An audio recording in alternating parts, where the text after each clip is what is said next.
Hey, what's going on YouTube? iDevice Help here. Today I have a very special video for you guys, and that is the epic battle between Apple's new iPhone 5 against Samsung's Galaxy S4.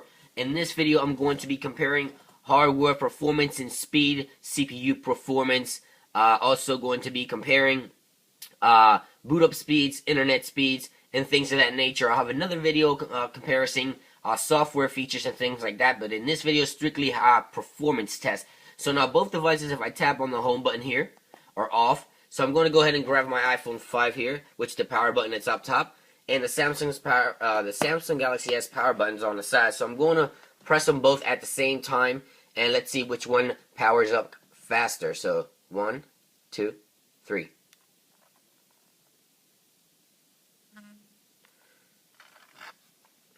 So it looks like Apple lit it up first, Apple's iPhone 5. Let's go ahead and wait. Now, both devices are running the latest operating system for Android and Apple. Looks like Apple started out first, but Samsung is...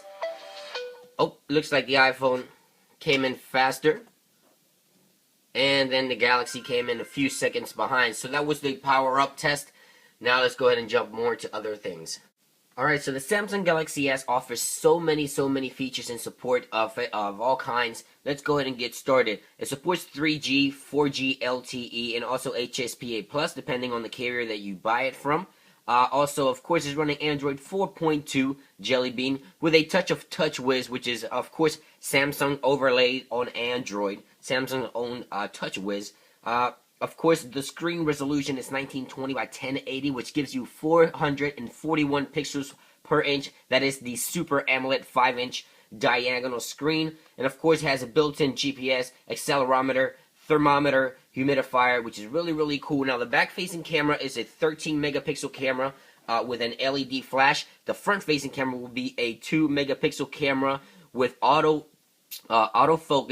Of course, the panorama shooting, sound and shot, recording video, 1080p video recording from both cameras, and much more like autofocus and things like that. It offers so many features, guys. Now, of course, it, like I said, supports 3G, 4G, Bluetooth, NFC capabilities, mobile Wi-Fi, hotspot, and also Wi-Fi support, of course. Now, we got the expandable memory, which goes on the top. You can buy an extra expandable memory to expand it up to 32 gigabytes of storage. You have mini USB support for the bottom, which can go out to HDMI. We also have a 1.6 gigahertz processor built into this model. The international model also offers a 1.8 gigahertz. This is a quad-core Cortex processor inside this bad boy. Now, it also only weighs 130 grams. That is relatively light if you think about it. Like I said, the SD card is in there, the GPS, and those are some of the things. I might have missed a few, but those are some of the core things that the Samsung Galaxy S4 has to offer. I'm not going to go through the specs of the iPhone 5 because we already talked about that in prior videos, but if you want the specs on the iPhone 5, there will also be in the video description down below. So let's go ahead and continue with this performance test. Alright, so now the next test is going to be performing the CPU performance. I have both on both devices. I have the Geekbench application. This will test all the performance of the CPU inside this bad boy. So let's go ahead and begin. So the Samsung Galaxy S came in first with 2553 on CPU performance. Again, that is running the latest version of Android 4.2. The iPhone 5 is still doing its test. Memory performance was 2400 for the Samsung Galaxy. Alright, so there is the iPhone 5's performance is about half of what the, well, not half, but close to half of what the Samsung Galaxy S4 performance was. As you can see, the memory score was 1877. There you go. There you guys have it. Those are the performance as of CPU performance on both devices. Samsung, of course, took that by a long shot. So let's go ahead and continue with the performance test. Alright, now quickly jumping on over to the speed test. I got speedtest.net here, an application that measures the internet speeds, and I'm going to go ahead and jump into the settings application here on both devices, and make sure that we are connected to the same network so the test is absolutely fair to both devices. And I'm going to be doing one device first and then the other, so that there it is, the Belkin's 74A. That's my network. All right, here it is on the iPhone as well. Now that is a dual band Wi-Fi connection, so it does support dual band on both devices, so it should perform rather nicely. So let's go ahead and jump back into the speed test application, and like I said, I'll do one device first and then the other so it doesn't interfere one with the other. So let's begin with the Samsung phone.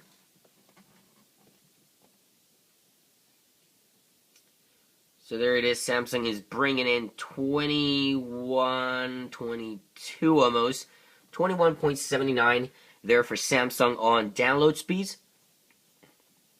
And we have 6 for the upload speeds. Now let's go ahead and jump into the iPhone. Again, this is dual band Wi-Fi performance.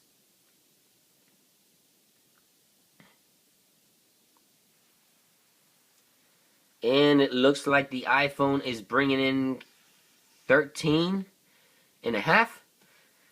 And on upload speed, it looks like the iPhone is bringing in close to 5. 4.5 for the iPhone 5. Let's run one more test. Samsung Galaxy S 21, 21.43 on download for the Samsung phone, and 5.7 up. Let's do the iPhone one more time.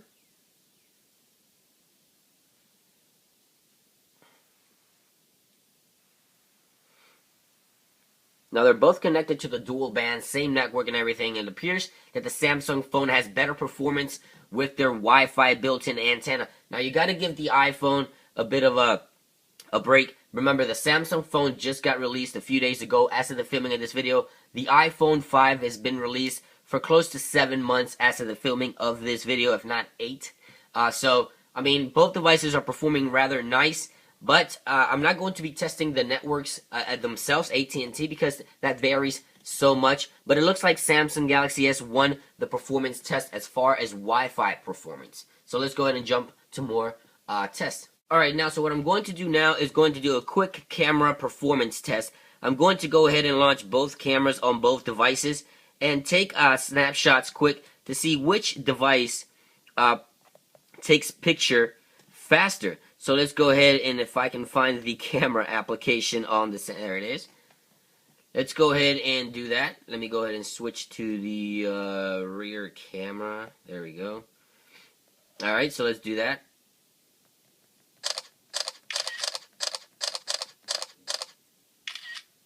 So it looks like Samsung takes pictures faster. Let's go ahead and try that again.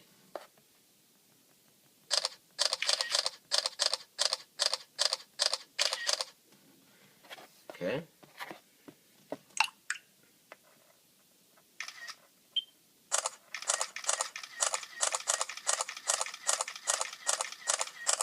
Just about the same speed. I think Samsung has a little bit of an edge there on the camera shutter. I think it goes a little bit faster, but Apple not too far behind there on the picture taking.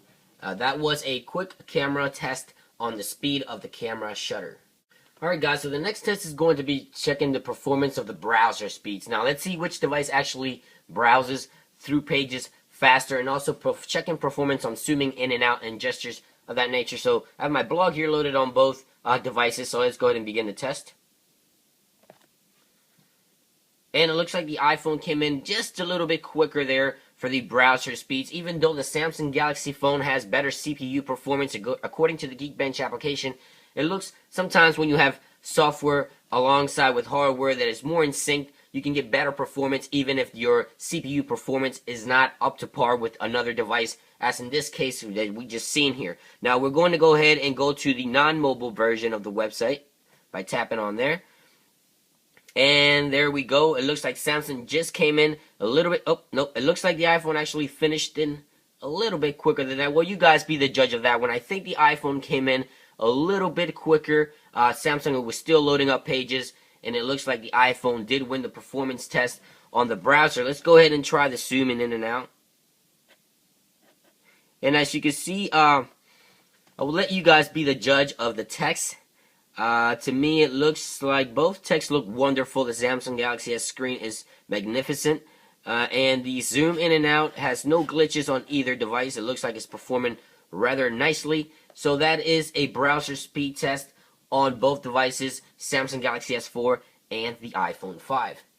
Alright guys, so that pretty much puts an end to this performance test comparing the Apple's iPhone 5 and Samsung Galaxy S4. So you guys be the judge of which device you think it's better performance for you and which device you think it's better for your needs. Now, I think it really does come down to any personal preferences. To me, my personal favorite is the iPhone 5. I've used iPhone for the longest, and I do enjoy using the iPhone, but that does not take any credit away from Samsung's new Samsung Galaxy S4, which is also a great device. I just prefer using my iPhone 5. So, if you guys have any questions or anything you need to say, please leave a comment down below, and make sure you subscribe to my channel by clicking the subscribe button up top if you haven't already. And of course, like always, don't forget to stay up to date with the latest information on your iOS device by visiting iDeviceHelpUs.blogspot.com. It's been iDevice. I hope you guys really enjoyed this video, and I will catch you guys on the next one. Peace.